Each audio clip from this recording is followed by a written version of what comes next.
Fatima. Les apparitions de Notre-Dame du Rosaire.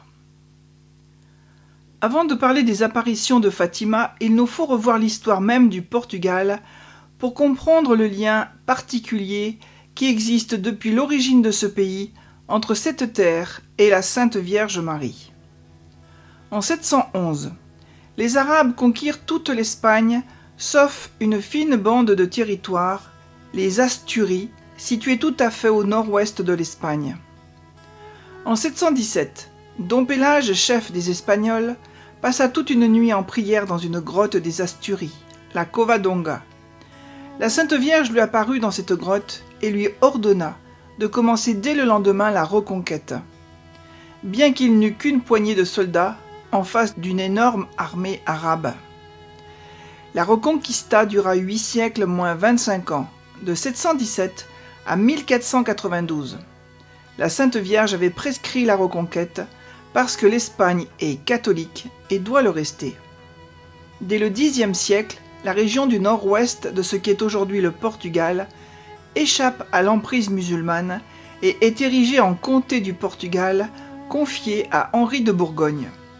En 1143, Alphonse VII de Castille reconnaît la royauté portugaise au terme du traité de Zamora. En 1297, le Portugal a atteint ses limites actuelles.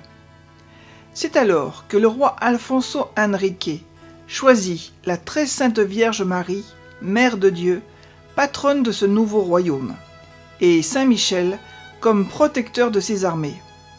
Il fit donation à Saint Bernard d'une parcelle de terrain pour y construire le monastère d'Alcobaça. Les luttes continuèrent pour chasser les Maures du sud, mais cette fois-ci, les croisés avancèrent sur le champ de bataille sous la protection de la Mère de Dieu. Bien entendu, tous les noms de villes changèrent, mais il en est une qui garde de nos jours un nom typiquement arabe, celle de Fatima. En 1385, l'ennemi du Portugal est alors le pays voisin, l'Espagne. Le connétable Dom Nuno Alvares Pereira, commandant l'armée portugaise, marche au combat avec son étendard, portant l'image de la Sainte Vierge qu'il était venu prier sur le plateau de Fatima. Sur cet étendard, on pouvait lire « Au nom de Dieu et de la Vierge Marie ». Jean d'Avise, le roi du Portugal, le rejoignit. Ils firent une promesse en invoquant la protection de la Sainte Vierge. Si la victoire revient au Portugal, un monastère sera élevé en son honneur et le roi ira en action de grâce au sanctuaire de Notre-Dame d'Oliveira. La victoire fut immédiate. Le lendemain, l'armée espagnole, malgré sa puissance en hommes, se retira du champ de bataille après une cuisante défaite à Aljubarrota.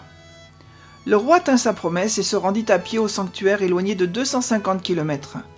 Il fit bâtir sur le lieu où l'armée castillane avait commencé à être mise en déroute, à Cañuera, une église sous le vocable de Notre-Dame de la Victoire et le monastère dominicain de Batalha.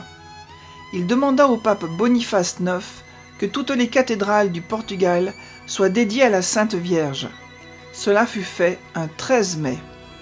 Dès lors, de 1385 à 1580, le Portugal connaîtra de grandes réussites et de bons monarques. En 1644, Jean IV consacre le royaume à Marie et 2 années plus tard, les Cortés élurent l'Immaculée Conception reine du Portugal. Ils promirent de défendre jusqu'à la mort la doctrine de l'Immaculée Conception. Mais le début du XXe siècle s'annonce mal et les troubles se propagent. Le 1er février 1908 à Lisbonne, le roi Charles Ier est assassiné ainsi que son fils aîné. Tout sera fait pour que le programme franc-maçon soit appliqué. Loi contre les familles par l'institution du divorce, suppression de l'enseignement religieux dans les écoles, contrôle par l'État des programmes scolaires, loi de séparation de l'Église et de l'État de 1911. Dans les couloirs feutrés d'un ministère, l'un des principaux animateurs du gouvernement provisoire de la Première République, Alfonso Costa, déclara un jour « Grâce à cette loi de séparation, dans 2 générations, le catholicisme sera complètement éliminé du Portugal. » Le 24 mai 1911, par son encyclique Iandundum in Lusitania, le pape Pie X rejeta vigoureusement ces lois qui méprisaient Dieu. Mais le pays fut malgré tout livré au pire désordre. Les francs-maçons mirent le pays au bord de la ruine, prouvant, si besoin en était, leur incompétence à diriger les affaires pour le bien du peuple. Entre 1911 et 1926, ce ne sont pas moins de 40 gouvernements qui se succédèrent à la tête du pays. Voilà donc la situation du Portugal lorsqu'eurent lieu les apparitions à Fatima, qui s'étendent de 1916 à 1929. L'épopée de Fatima.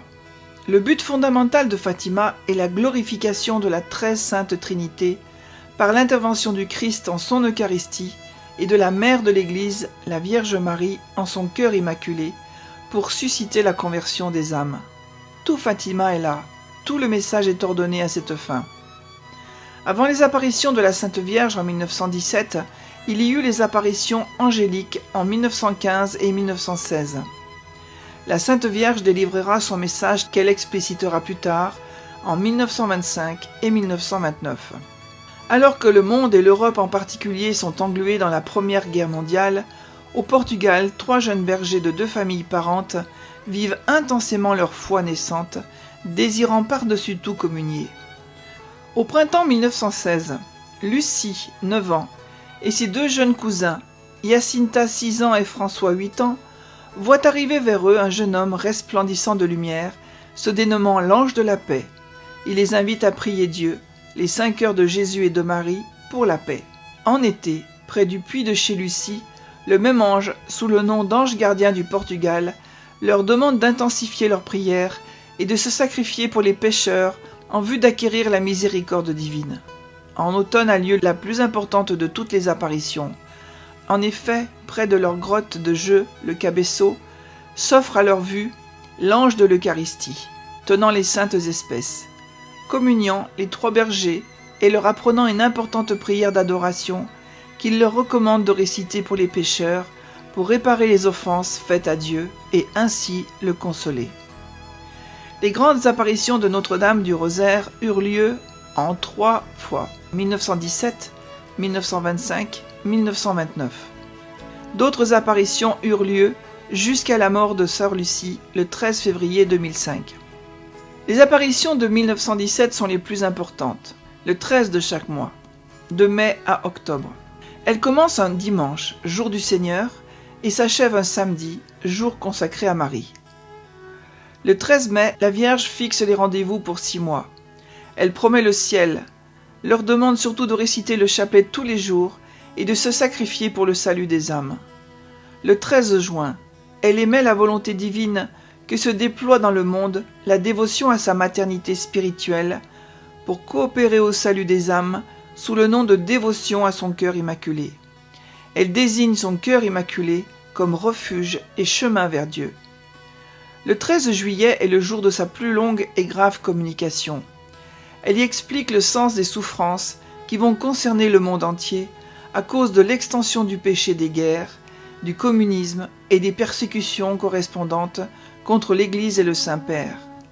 Elle promet un miracle comme preuve de ses apparitions et surtout une ère de paix si l'on écoute ses demandes, dont la récitation du chapelet et la pénitence.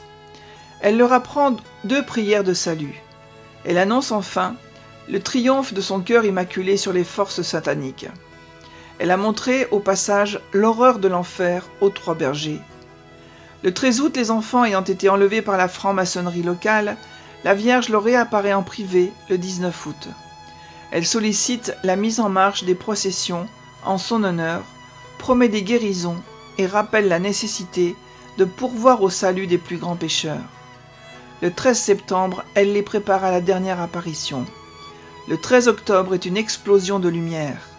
Après une pluie diluvienne, Marie apparaît plus brillante que jamais dans le ciel pur. Elle demande une chapelle et la conversion des âmes, donne son nom, je suis la Dame du Rosaire, et rappelle l'exigence de le réciter, elle promet également la paix. Elle accomplit le miracle promis, le peuple effaré voit la triple palpitation du soleil comme expression du triomphe attendu qui sera celui de l'Eucharistie. Pendant ce temps, les bergers contemplent dans le ciel les différents tableaux du rosaire.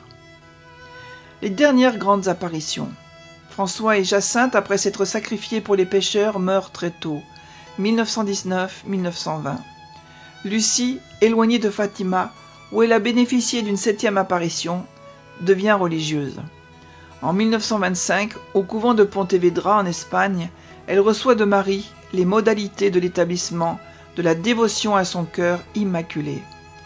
Puis en 1929, au couvent de Tuy, la Vierge lui réapparaît dans la chapelle où elle voit la très sainte Trinité. Notre-Dame l'a prie de transmettre au pape et aux évêques sa demande de consécration collégiale de la Russie athée à son cœur immaculé comme gage de la paix promise. Tout le contenu du message s'est réalisé en 90 ans, sauf une chose, plus attendue que jamais, le triomphe du cœur immaculé. Les apparitions à Tuy, jeudi 13 juin 1929. Sœur Lucie obtint de ses supérieurs l'autorisation de faire chaque semaine une heure sainte de 23h à minuit, dans la nuit du jeudi au vendredi. Alors qu'elle était en prière, une lumière surnaturelle éclaira la chapelle, et sur l'autel apparut une grande croix de lumière qui s'élevait jusqu'au plafond. Sur la partie supérieure de cette croix, sœur Lucie vit le buste de Dieu le Père, qui sur sa poitrine portait une colombe lumineuse. Clouée sur la croix, elle put voir notre Seigneur Jésus-Christ. À côté de lui, un calice et une grande hostie étaient suspendus. Des joues et de sa blessure à la poitrine coulaient quelques gouttes de sang sur l'hostie et dans le calice. Sur le côté droit de la croix se trouvait Notre-Dame, telle que Lucie la vit à Fatima, avec son cœur immaculé dans la main gauche. Ce cœur avait une couronne d'épines et des flammes. Sous le côté droit de la croix, en grandes lettres, formées par de l'eau cristalline, étaient marqués ces mots « Grâce et miséricorde ». C'était la présence de la très sainte Trinité. Notre-Dame dit à sœur Lucie « Le moment est venu où Dieu demande au Saint-Père de faire en union avec tous les évêques du monde la consécration de la Russie à mon cœur immaculé, promettant de la sauver par ce moyen. Elles sont si nombreuses les âmes que la justice de Dieu condamne pour des péchés commis contre moi, que je viens demander réparation. Sacrifie-toi à cette intention et prie. » Cette apparition, inconnue dans le monde jusqu'en 1967, fut révélée par les autorités du Vatican à l'occasion du cinquantenaire de Fatima. C'est une synthèse du message entier de Fatima. Prière à Notre-Dame du Rosaire.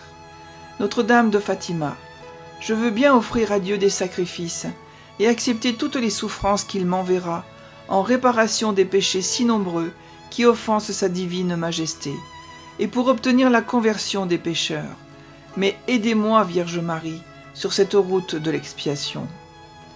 Notre-Dame du Rosaire, je veux vous offrir le chapelet tous les jours, afin d'obtenir la paix pour le monde.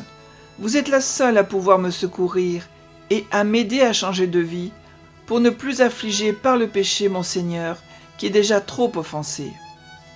Cœur immaculé de Marie, je veux dire souvent cette prière. Ô Jésus, c'est pour votre amour, pour la conversion des pécheurs, et en réparation pour les péchés commis contre le cœur immaculé de Marie. Ne m'abandonnez jamais, Mère de Dieu, soyez mon refuge et le chemin qui me conduira jusqu'à Dieu.